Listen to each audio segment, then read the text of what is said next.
And on the seventh day, they rehearsed, or they wrote, or they performed, or they caught up with the rest of their lives, because on the other 6 days, they pursued their artistic journey.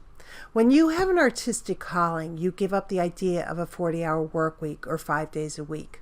Particularly since most artists have to work 2 or 3 or more jobs to make it all work financially, time off is a luxury. Blocks of time may be more realistic, but even those blocks are often backfilled with the other parts of your life you've neglected. Having nothing to do, and I mean nothing. When was the last time anyone on an artistic journey had that time? Even though we all know intellectually that taking time to refuel is critical, that's a luxury few of us can afford. We also live in a culture that believes artwork isn't real work, that somehow because there's joy in your work, it isn't as valuable. That isn't true, of course, but how often are artists asked to work for free? Or the producers of the work, when trying to figure out how to pay at least minimum wage, are confronted with the realities that the lack of funding streams for the arts and the budgeting process do not work well together.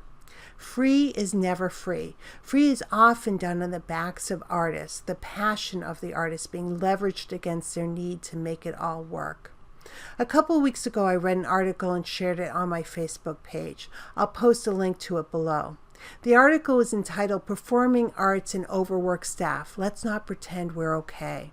The conversation was about the level of exhaustion so many folks feel and the fact that they don't see a remedy for it in the current models we're all working in. Now, I know that many people have difficult jobs. I also know that to be able to work in the performing arts in any capacity is a dream and a privilege for many. But here's the thing. We need to start telling people what it takes to pull off the work we're doing. Not whining about it, but let folks know what a tech rehearsal is like. Help them understand that a performance requires much more than being on stage for 2 hours.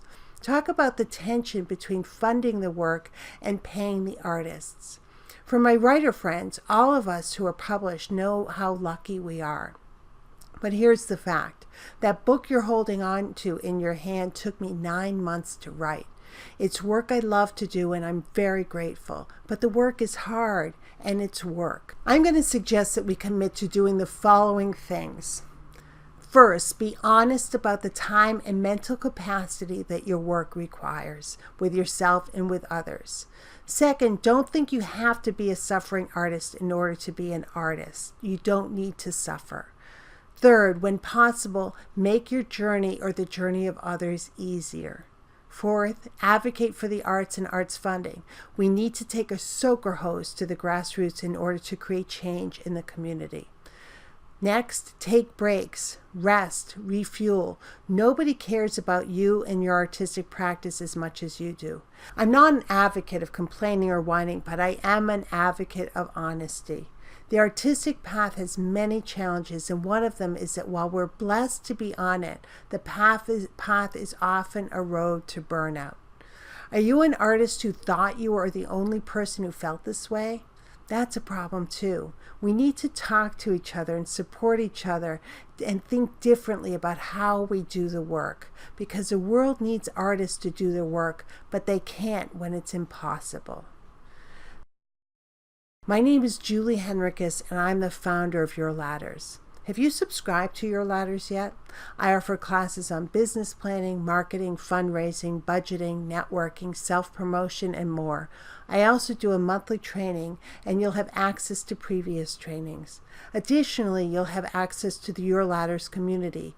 Investing in an online course can run you hundreds of dollars under normal circumstances, but for only $19 a month, you have full access to the Your Ladders classes, trainings, and the community. You can cancel at any time.